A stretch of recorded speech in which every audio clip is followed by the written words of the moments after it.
When I first got told that I'd have to catheterise, I wasn't happy.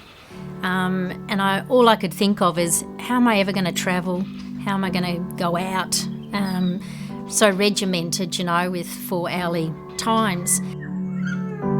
Everyone has concerns when they learn to self-catheterise, whether it be just learning technique and hygiene technique as well, or is it going to change my lifestyle for the worse? I thought that, I must be one of the few people, but then you realise that this is normal and it happens a lot, and people overcome it and you can go back to a normal lifestyle. I remember not wanting to do it. I didn't want anything to do with it.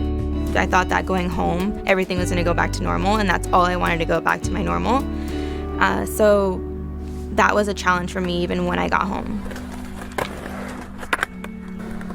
It was scary and it was challenging because sometimes I didn't know where to aim. So I would get it wrong and I would get it right. I went to my doctor and my mom had bought me this mirror that stands up, and she sat it in front of me, and then that's how I learned to cath myself when I was 7 years old. And then after I mastered that, they actually took the mirror away, and that was really hard. So the first hurdle was the acceptance of having to do it. I find humor is my way of coping. Do I think everybody can do that? Of course not.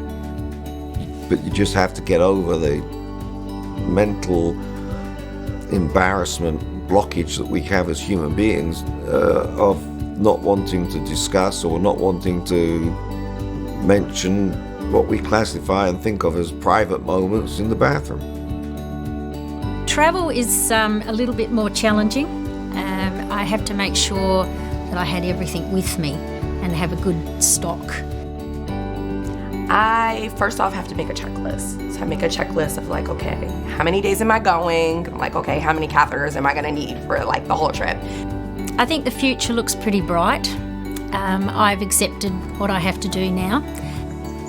If I was in the room with myself 5 years ago where I was struggling in a cath, I would have just told myself to take it easy. It was gonna get easier. I was going to learn to accept it, and it's one more thing that comes with living life.